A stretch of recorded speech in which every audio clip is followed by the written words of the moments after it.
everyone. I'm John Evans. Welcome to another episode of One-on-One. Dr. Aswani Volety has been on the job for about 6 weeks now as the new chancellor at UNC Wilmington. Now, many people know this is kind of a homecoming for Dr. Volety. He spent 5 years at UNCW from 2014 to 2019 as the Dean of the College of Arts and Sciences and then as the Executive Director of the Center for Marine Science. And then he went to Elon for 3 years to be the Provost and Vice President for Academic Affairs. People may also know that Dr. Volety worked his way up the education ladder, starting as an assistant professor at Florida Gulf Coast University back in 1999. But there are a lot of things people might not know about Aswani Volety, like how close he came to having an entirely different career outside of education, and when he first started going to school. Those are just a couple of the fun facts I learned when we sat down for our first full-length interview with the new UNCW Chancellor. Dr. Aswani Volety, the 7th Chancellor in the history of UNC Wilmington, welcome to the One-on-One with John Evans podcast. Thank you so much. What has the transition been like for you? You were here before, so it's not a foreign land. Right. But what's it been like coming into this chapter of your career? Yeah, first off, it was the opportunity of a lifetime to come back to this great institution. Most importantly, it gave me an opportunity to give back to an institution that gave me so much and taught me so much. So when this opportunity arose, I was ecstatic. I'm even more thrilled that it worked out. It's been a month. Looking at the reception I got from practically every location on campus, faculty, staff, students, community members, it was humbling and gratifying at the same time. People are very warm, very welcoming. You did research, you did teaching, but now that you're a university chancellor, when you look at that, is there satisfaction? Is there, uh-oh, I hope I can do this? What's the feeling like? It was a gratifying experience. Obviously, you work hard throughout your career to be better every single day. I was a teacher, I was a scholar, I was a researcher, working with students, working with faculty members, collaborating with colleagues all over the world. It wasn't that I was aspiring to be a university administrator. In fact, a lot of times in your life, mentors happen, they tap you on your shoulder, they ask you questions that make you think of things that you haven't thought of before, opens doors, and same thing happened to me. My mentors at Florida Gulf Coast, they're the ones that encouraged me to look into administration. They recognize certain traits and talents. I told them I'm very happy doing what I do, but never say never. Right. When the opportunity to become a department chair came open, at that time what I heard from faculty, staff, and students is that if I had this, I can do more. This meaning course leads, lab space, startup funds, equipment. I had the opportunity to work with my supervisors, the deans, the provost, the president, university advancement, a lot of donors engaging in philanthropy to bring resources to these individuals and looking to see what they were able to do with the resources that were provided to them. I could mentor 1 or 2 or 3 more students per year, but working with outside donors and supervisors and letting them see that they are able to mentor 3 or 4 students each, and the multiplied effect and the difference that was making in students' lives, that was very gratifying. Right. So those opportunities are the ones that enabled me to be who I am today. Mentors happen. The opportunity to enable an individual to realize their full potential, that was the gratifying part. And same in the role of chancellor, the opportunity to make some decisions, setting the vision and direction of this institution, working with my collaborators and colleagues, faculty, staff, and students in the community to shape this institution and see how this can serve this greater region that's growing by leaps and bounds. That is a gratifying part. Playing a small role in the evolution of this great university and contributing to the region economic development, those are the things that make me smile when I look at the chancellor name next to mine. You've obviously worked under several chancellors, Florida Gulf Coast University, at Elon, here at UNCW. Will you take the best of those you've worked with? Will you eliminate some of their shortcomings? Have you thought about that? Yeah, a lot actually. I consider myself a perpetual student. We all learn new things every single day. We hope so, yes. Yes, right? Yes. The idea is not to make the same mistakes over and over again. No different from me. I've made plenty of mistakes in my career, but hopefully I'm not making the same mistakes all the time. The opportunity to work with several leaders and what they've done was educational in the sense that not everybody had a fancy title next to their name. Not everybody was a president or a provost, etc. Just like not every heroes wear capes. They all had different strengths, different areas of expertise, but one thing was consistent: their care in the people they work with. Right? We work with people. This is a people's business, and so trying to emulate certain characteristics, and some of these traits are idiosyncratic or typical for that individual. What works for them doesn't necessarily work for a different individual. Right. Yeah. But you hope that you're looking at what they're doing and why they're doing, looking at the context, learn from it. And the idea is that every place does some things well and they could do some things better. No different than me, no different than UNCW. The idea is take the best qualities of these individuals and these institutions and adapt it to UNCW to see what makes sense for us. Right? Of course, in the same process, there are some things that, maybe that's not the best idea and that's not what we should do. So I hope to gain from the expertise of other individuals, emulate the good characteristics, and not repeat the mistakes that others have done, including me. You came to the United States in 1990 to pursue your doctorate in marine science. We're going to go into your early years here in a little while, but in the time you've been here, how has education changed? I can tell you how TV has changed and TV news has changed. But you've seen education in this country now for the better part of 30 plus years. How has it changed? Or is it just, I teach, you learn? No, education has changed a lot. People have changed. When I look at my children, the way they learn, things they expect is very different from me when I was going through school. No different than today's students. The way they consume information, the way they think, the way they collaborate, the way they focus on the impact versus resources per se. A lot has changed. For that matter, technology has changed higher education too. Right? Back in those days, we could not think about remote education. But these days, when you talk about Zoom, you don't need to expand on what it means. It's like Xeroxing or something else. Faxing, right? 20 years ago, right? Right. Yeah. So education has changed for sure. There is a lot more emphasis on application.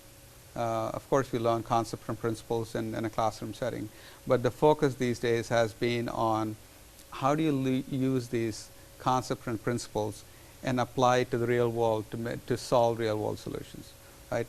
The education and the disciplines have evolved and changed. That gone are the days where this is biology or chemistry or mathematics and computer science. The combination of all these disciplines and how they come together to solve real world problems, that has changed. So it fostered skills that you get from a liberal arts and science institution, just like the one that UNCW provides.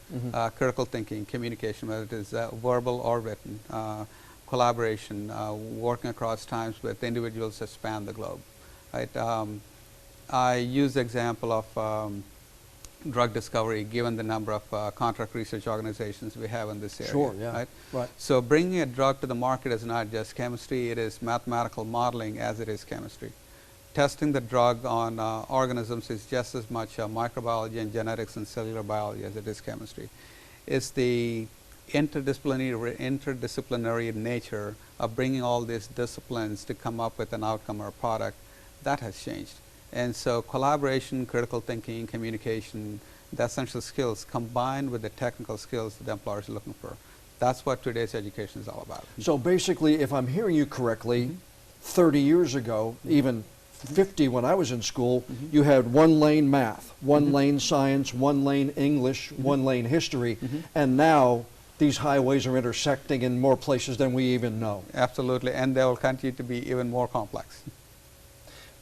When the national search started, when Chancellor Sartorelli decided he was going to step down, when you heard about this opening, did you think you had a chance? Did you sit back and say, well, you know, I was there, I know I'm qualified, let's give it a shot, or I think I can be the next chancellor at UNCW? What was your thought process?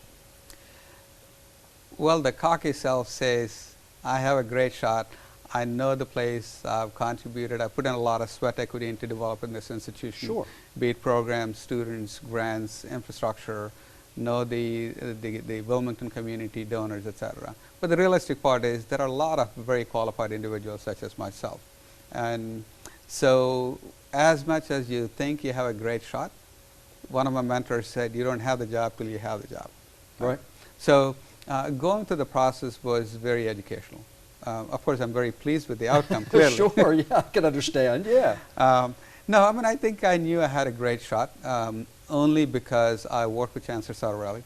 Both of us worked together, be it in philanthropy, be it new programs, infrastructure, so on and so forth. So I knew I would have a less steep learning curve. I won't say there's no learning curve, there is. But I think the familiarity with the place and this institution and this broader community, that was the attractive part. Take me back to the day you found out you were going to get the chance. How did you find out? Well, President Holmes called me and he said, can we set up a time to talk on such and such day? I was very pleased. Obviously, I've been going through multiple interview processes, multiple steps, etc. So I knew things are progressing in the right direction. So when he called me, we discussed on the phone to make the job offer. Like I said, it was very gratifying in the sense that this was an opportunity to give back to an institution that taught me so much and gave me so much, like I mentioned. So that was very appealing. And my wife and daughters were still living in Wilmington, so it was, they stayed here while you went to Elon, right? Yes, it is. Yes, it is. At that time, while she did have the position at Elon, she could have moved to Elon. My daughters were in middle school and high school, a lot of transition. And next year, the next 2 years were COVID years. And remote learning, a lot of transition, so we didn't necessarily want to disrupt their lives even more than what it is. And so they stayed here, I was at Elon, and of course every weekend I was coming down or they were coming up, depending on our schedules, a lot of commute. So when this opportunity came up, actually I told my family that I'm going to look into this position, and what do you think? My older daughter, she was at the School of Science and Math, so she was already out of the house, and she said, I'm out of the house and I'll be in college, so I don't really care what you do. And your younger daughter, I imagine. My younger daughter, I told her, I said, if I get the job, obviously I'm coming back. If I don't get the job, you'll be moving to Elon. And her response was, then you better get the job. That's funny. How did they react when you told them that you did get the offer and you were going to take it? They were very pleased. Yeah. Because now the family's in one place as opposed to 3 different places. My wife jokes that it helps for both of us to be in the same county in terms of kids drop-offs and pickups and cheer practice and piano lessons and a lot of juggling. Anybody who has kids know their lives are a lot busier than ours. And so gas $5 a gallon probably is, it's a lot easier to go back and forth across town to Hoggard than it is to go to Elon. Yeah, yeah. Because the kids grew up here, they have friends here. Even for me, this is home. Yeah. So coming back was special for me. And for them, they didn't have to leave, and this is home. All their friends were in the neighborhood schools, cheer practice, swim practice, and all those. So it was a lot easier for them. If I'm not mistaken, you came about this close to being a physician doctor instead of an education doctor. So if not for a couple of points, yes, we may be talking to you about a cure for a disease rather than leading UNCW. It is. I went to school when I was very young. I went to school when I was 2 years old. I finished my high school at 15 and college at 18 and my master's at 20. Wait, you went to school at 2? Yeah, I went to school when I was 2 years old. Wow. Yeah. Were you building the blocks higher than anybody else on the block? Or I mean, that's amazing to me. You hear of children starting early, but you must have shown a lot of potential back then. Or my mom thought I was making a lot of ruckus at home, better off being at school than at home. But that's funny. But anyway, you did want to pursue being a medical doctor. I did. My mom's sister was a doctor. She lived in the United States for nearly 60 years. So growing up, she was a role model to me because I grew up in a low income. I was a first generation student to go to college from my immediate family. So for me, growing up, she was a role model. And I wanted to be like her, be a doctor. Sure. In India, you go into medical school after high school, after your 12th grade. It's a longer medical school. But I was 3 years younger to be able to take the medical entrance exam. So I went to pursue my undergraduate degree. Okay. So the first time I was able to take the medical entrance exam was the same time like my finals of my bachelor's. Oh, no. And obviously I took both the exams, but I missed the medical entrance by 1 point. Wow. By that time I was already in graduate school. And so at that point the calculus was, do I really want to go back to right after high school and go into med school, or do I pursue higher ed, go into graduate school? Always wanted to go to the United States for higher education. Knowing the higher ed space and collaborating with faculty and staff across the globe, I'm even more convinced that the education in the U.S. is by far the best in the world. We bring the right combination of flexibility, essential skills, technical skills, and develop a citizen for the longer term. You attended William and Mary University for your master's here, correct? PhD for doctorate. I'm sorry, doctorate. Yeah. When you walked onto that campus, was that the first time you'd been in the United States? Yes, that was my first entrance to the United States. Take me back to that. What was that like for you? I grew up in a decent-sized city, about 1 million, 2 million people. In Indian standards, that's a smaller city, and here it might be a bigger city. Right. So my frame of reference, thought process, bigger cities, bigger buildings, more population. So when I was going to School of Marine Science, which happens to be in Yorktown or Gloucester Point in Virginia, 10 miles from Williamsburg, right. I was looking like this, looking at buildings, and the buildings were there, coming off the bridge. But I mean, it was a great place to receive education. People were very generous with their time. In how they embraced not just me, but all the international students that came to the school. What was your first impression of the United States as a whole, though? I imagine you had heard about the U.S. growing up in India, but actually here and seeing the cars on the road, or seeing just life in this country for the very first time. What was that impression like for you?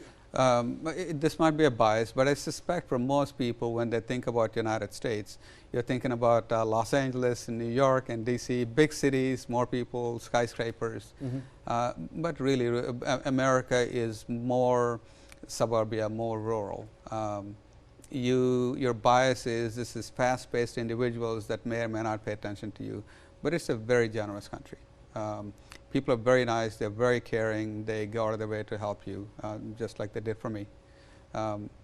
So seeing, while you had a bias as to what America was in your mind, it's a very different America when somebody comes here. People are very generous, people are very helpful. It's the average person that doesn't necessarily live in a skyscraper, that doesn't necessarily drive a fancy car. Not everything is about baseball or NBA and skyscrapers and other things, right? This is the normal America where people care about each other, people help each other. So that's the real America I came to love it. Right. And so going to William and Mary and Gloucester Point there at that time, people didn't even lock their doors. That was normal. Right. It was a very safe place. Right. When somebody that looked different than the surrounding population, but then when I walked into a store, they knew I was a student at William and Mary, probably came from India, Mexico, Canada, Netherlands, wherever, people from all over the world. Very helpful. They knew that I was looking for help. They were very helpful. Got a great experience there. What about your childhood? What were your parents like? Obviously, if you went to school at the age of 2, they encouraged education. But what was a childhood like for you? I imagine you lived in a coastal community in India, correct? Yes. What was that? What was mom and dad? What were their? Did they work? What was the family life like? My mom was a homemaker. My dad worked in a movie theater. Like I said, I grew up in a one-room house with something that is akin to a kitchen. That was the house. Right. I don't mean a one-bedroom house. Mm-hmm. And so that's whether it is my kids or other individuals. When I talk to them about resources, entitlement, and other things, I have a very different perspective as to what I had and what I have. Mm-hmm. Right? Education made a difference in my life. Education enabled me to have the opportunities I have today. It changed the trajectory of my family. Sure. Right? That's what education does for individuals, whether it happens to be in India, whether it happens to be in the United States, or any place else in the world. And therefore, education is personal for me, right? Yeah. And that's what I tell the students. Now, I want every Seahawk that comes through UNCW to have the same opportunities and experiences that made a difference in my life happen to them, because I wanted them to be just as good or better than what I'd have. I oftentimes, and to hear you say that, when we get students, whether they're from UNCW Mm-hmm. or UNC or wherever, and they're interning with us, Mm-hmm. I tell them so often that this is such an opportunity for you. Mm-hmm. You come in here, you can learn what it's like to be in a working newsroom. Mm-hmm. This can often tell you that this is what I want to do, or this is what I do not want to do. Absolutely. Please take advantage of the opportunity. Mm-hmm. I get the sense you feel the same It is. about higher education for these young men and women. Absolutely. What I'm very proud of is the engaged learning or the experiential learning opportunities that students at UNCW gets.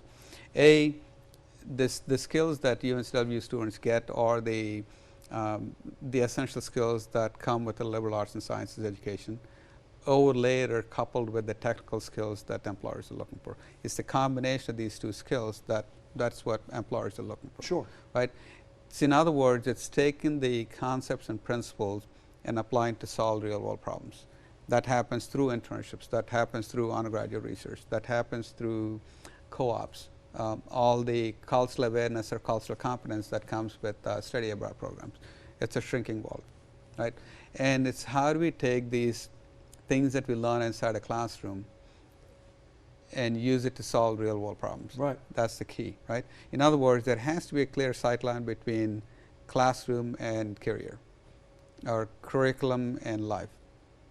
You really need to raise the boundaries between what happens inside the classroom with the real world. You really need to collaborate with the community, because you have an expertise on campus and there is a need in the community. You need to make sure that these are connected. At the same time, you also need to learn from the community and bring back into the classroom. Practitioners like yourself, Yeah. right? There is nothing that prepares them to do what you do just by reading books. Right. They really need to No. come here, work with people like you and all your collaborators that enable a program like this to happen. There are Right. a lot of moving parts, a lot of things that happen behind the scenes to make this seamless. And I try to tell the students all the time, please Yeah. take advantage of this. It is. And sometimes 7 or 8 or 9 weeks in, that light bulb goes off, It is. and you're like, boy, I wish that would have gone off 5 weeks ago, but it Yeah. went off. Yeah. You know, and when you see them love and learn to love the possibility, not necessarily the job, but the possibility. Yes. To me, that's the most valuable thing about an internship. Absolutely. And talking about the possibilities, right? And that's what mentors enable. That's what opportunities enable people to think of.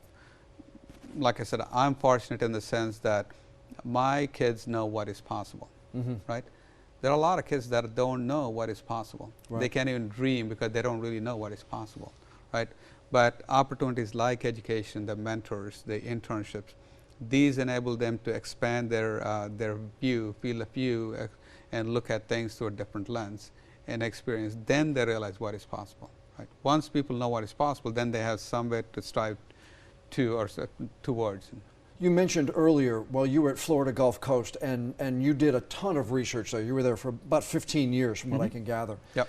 Who was that person who gave Aswani that little shove toward being an administrator? Is there one person that kind of gave you that little, you can do this? Yeah, actually, there are a few people that gave me the nudge. I was a brand new faculty member in the Marine and Mammal Sciences department. You started as an assistant professor and then worked your way up the line, right? Did, yeah. When my dean at the time, Carolyn Gray, she approached me to be the department chair, and I told her I'm the youngest faculty member in the department. Now, why would I want to have the department chair? Went through some conversations. No, she highlighted some of the skills that I have, why I would make a good department chair. I was flattered. I thanked her for her trust and support, but I like doing what I'm doing. I'm working with students, being in the classroom, being in the lab. My research was very applied research, so it was very gratifying to see how it translates to that's things. 50-some pages long that I went through, but you were doing a great job of research, and Thanks, yeah. it seemed like you were really headed that way full time. Yeah, and the next dean, and after that, the provost, Ron Toll, and President Wilson Bradshaw, these two individuals, I consider them mentors. They're the ones that really gave me the nudge to look into this administrative route. While I resisted initially, once I started doing it, doing the job, and seeing what I was able to do in terms of helping individuals in the department and the multiplier effect that I talked about. I think that was the reason I decided to look in this direction. I was looking through some of the research project you did, and they're too numerous, like I said, but you know, it covers everything from mercury accumulation in sharks, Florida's coastal waters, to sea level rise, to the influence of salinity on crabs and oyster reefs in Florida. And then in 2019, you served as the director of the North and South American chapter of the World Oyster Society. Where did the love for marine life come from? Yeah. Was that because you lived off a coast, in a coastal community? Yeah, I grew up in a coastal community. I've always lived on the coast. The ocean, the beach has a special place in my heart, not just because it looks pretty, although it does. Right, yeah. So when I came to William & Mary, I looked at what enables populations to grow or not. In this case, I picked shellfish because of the ecological and economic value these individuals have for Chesapeake Bay. Sure. I was looking at the diseases have always existed, the hosts have always existed, but you and I don't get sick on a daily basis, right? But sometimes we do. Right. So what tips the balance whether we are healthy or not? Same thing for shellfish. What enables them to survive or not? And the role that humans play in tipping the balance one way or another. Whether it happens to be changing the way we develop the land and the way the water flows into rivers and estuaries and the coastal areas, the contaminants that they transport and carry on. So I was involved in modeling those complex interactions and see the way we are managing the land, how does it affect the marine environment.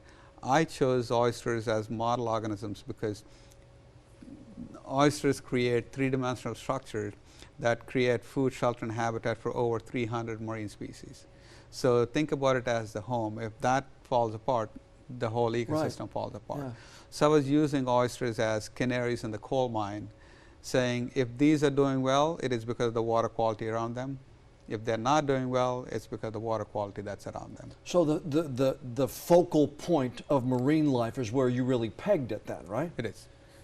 That's fascinating to me that you, because of a love for the beach and water, you went because, you know, I don't know how many, but it looked like at least 3 or 4 dozen different published reports that you've done over the years. It did, fair amount. Yeah. Yeah, the reason I like my research also is because it's very applied in nature.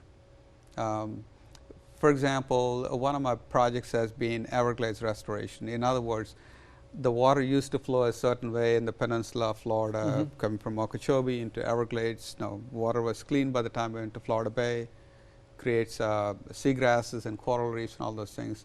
Of course, a few things have happened in the past 100 years, including ag areas and a lot of population. So it's a very engineered system right now.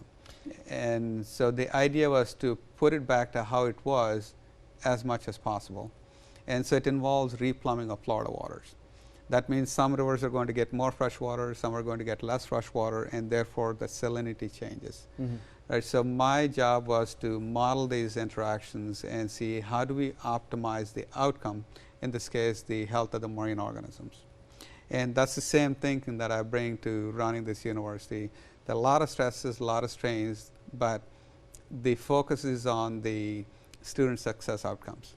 So how do we optimize all those things to ensure that we are giving the students a great education and great experiences, create engaged citizens, and make them productive citizens of this community. So really optimizing the student success with all the noise, it's similar.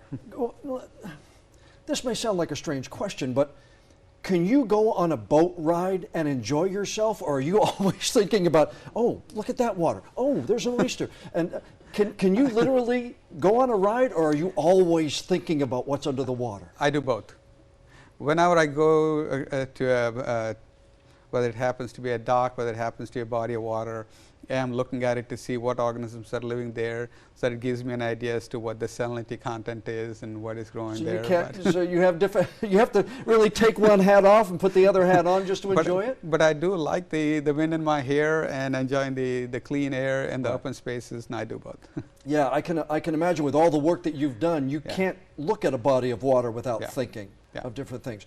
Your wife is also in university education, was also at Florida Gulf Coast University. Is that where you met?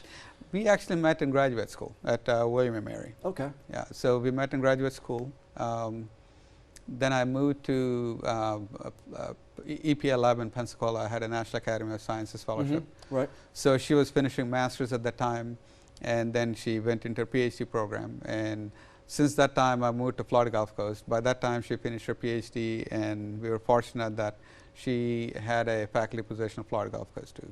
So both of us worked at Florida Gulf Coast for nearly 15 years. So you've shared a lot of higher education life along with the family life that you've been together. We do. How important is she to your success? I tell people all the time, I married a saint. I could not be nearly as successful or done this for as long as I possibly could without Sheila at home, because with all the hours I worked, she really did a lot of the raising of our children. How important is your wife to your success? Very. Not just for my success, but the success of my children as well.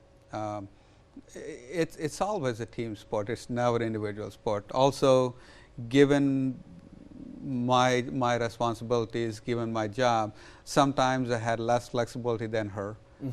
So she might drop off kids at swim practice or piano lessons, and she might say, well, when your event is done, can you pick them up and bring them home? I'll get dinner started. Okay. Or, now I'm running around with kids, can you get dinner started? So it's always a team sport, but without her support and what she does with her with our kids, I wouldn't be successful, as successful as I am. But more importantly, my kids. She pays a lot more attention about their schools and the classes and extracurricular activities and science fairs and science olympiads. Both my kids do very, very well. I'd like to take credit, but it's really because of their mom. Yeah, and she also is a professor and researcher and everything else like that. So it's interesting that the impact that she has had not only on your life but on your daughters. Tell me about your daughters. Do you think they'll aspire to go into higher education, or do you think they've seen mom and dad and all the hours you have to put in? I'm not sure if they will go into higher education or not, but they will have higher education degrees. That I'm confident. Like I said, thanks to the great education this country provides, both of them went to public schools. They did really well. Between my wife and I and helping them and the help the teachers gave, they did very, very well in school. Like I said, one of my daughters went to School of Science and Math, and obviously #2 ranked high school in the country for public schools. Sure. She had opportunities to go to multiple places. She turned down an Ivy League school, and she wanted to go to UNC. It felt like a great fit for what she wanted to do. Another Tar Heel in southeastern North Carolina. Indeed, and my older daughter probably will either go into medical research or medical doctor. That's what she hopes to do right now. My younger daughter is just as accomplished as her sister, but she probably wants to do something slightly different than the older sister. Sure. She might go into marketing or business, or she might end up in healthcare. Who knows? She's a freshman in high school, so we got a little bit of time. Yep, and that's a you got to give her a couple of years at least Indeed. to make up her mind what she wants to do.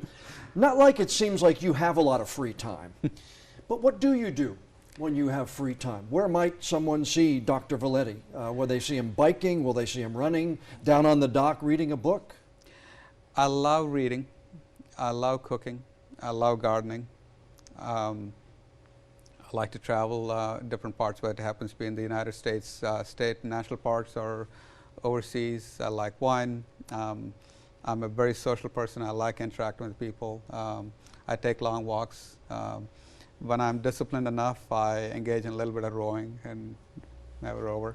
But really, gardening, cooking, walking, reading are my passions. So are you apt to move a bush here and there, or are you that kind of gardener, or do you just? Because I am. I'll let something grow for a little bit. Now, okay, time for you to move, and I'll switch things around in the backyard. Drives my wife crazy, but that's the way I am as far as gardening. I'm more into edible gardening. So anywhere from starting off with lettuce in the beginning of the season to switching over to sugar snap peas or something, to tomatoes and peppers and all kinds of herbs. So that's the way I process the day and decompress when I get home. I might not even take my jacket off, might pull the weeds, process the day, see what's going in the garden, what's in the fridge, what do you want to move to eat, and I might put stuff together. That downtime necessary? Yeah, I think so too. My dad used to do that. We'd see him out there after a long day, and he'd be out in the garden for 30 minutes or so. What's Dad doing? It's his time. Leave him alone. That's what he needed. Also with cooking, it's the creative aspects of things. It's the cultural elements of things. It's food also brings people together. So, getting to know about the other individual, their upbringing, how did their culture influence what they eat, how they think. So food brings people together. So that's another passion of mine. So last question for you, because your time is very valuable. Now that you have this job ahead of you, you've been a researcher, you've been an educator. What do you see the top priority for a university chancellor to be? Are you still an educator? Are you an administrator? Are you a fundraiser? What is priority number one as you've had now a month to take this job in? The honest answer is all. And because these are all intertwined. I just graduated one of my master's students a couple of weeks ago. She worked with my wife and other faculty member looking at how organisms take up Gen X, how long does it stay in the body, are there any physiological impairments because of take up Gen X and all those things. So I live vicariously through my students, the creative aspects and other things. So that's one. But it's really education, whether it happens to be inside the classroom, outside the classroom in a laboratory setting, or in the field setting. It's enabling individuals to get education. Right? That's a passion of mine. And you enable those things through working with the legislators and the Board of Governors and the UNC system office. That is enabled by working with very, very generous people like this community, donors that engage in philanthropy, connecting their passion with the need for our students. Right? All these pieces to come together to enable education happen that creates opportunities for these students. So that's what I'm passionate about. So it takes multiple forms, be it inside the classroom, outside the classroom, working with donors, working with the legislature, but the end goal being, how do I ensure that students in this region have a great education that enables them to have a great career and a fulfilling life? I think that's what drives me. Do you think you have to rely on your experiences that have worked in the past moving forward? Certainly. Like I said, our opinions are influenced by our experiences and perspectives, right? But the good thing is also that I'm not working by myself. I don't make all the decisions by myself. I had the fortune of working with some very, very good individuals that happen to work with me on my cabinet. So it's the bringing together these individuals with tremendous passion, expertise, and wisdom, and considering all the perspectives and making the best decision possible for this institution and this region. That's what I need to do. It's not that I do all those things just based on my experience. It's I have a team. I need to harness the collective wisdom and make the best decision possible. Well, I appreciate you coming in, and I appreciate you pulling the curtain back a little bit, letting us learn a little bit more. Dr. Aswani Volety, 7th Chancellor in the history of UNC Wilmington, thanks so much for joining us today. Thank you so much. I am ecstatic about the potential that UNCW has. A big thank you to Dr. Aswani Volety for sparing time from his busy schedule and coming here to the studio and joining us for this week's podcast interview. You can learn a lot more about his career and keep up with his work as Chancellor of UNCW by going to the website uncw.edu. Now, before we go, I'd like to ask you a favor. Please download and subscribe to the One-on-One with John Evans podcast on whatever app you use to listen to your favorite shows. And if you would be so kind, please leave us a rating or a review. We'd love to hear what you think of our interviews, and the more feedback we get from friends like you, the higher we'll be listed on the podcast apps, and the better chance we'll have of bringing in even more new listeners. I'm John Evans. Thanks again for joining us for this episode of One-on-One.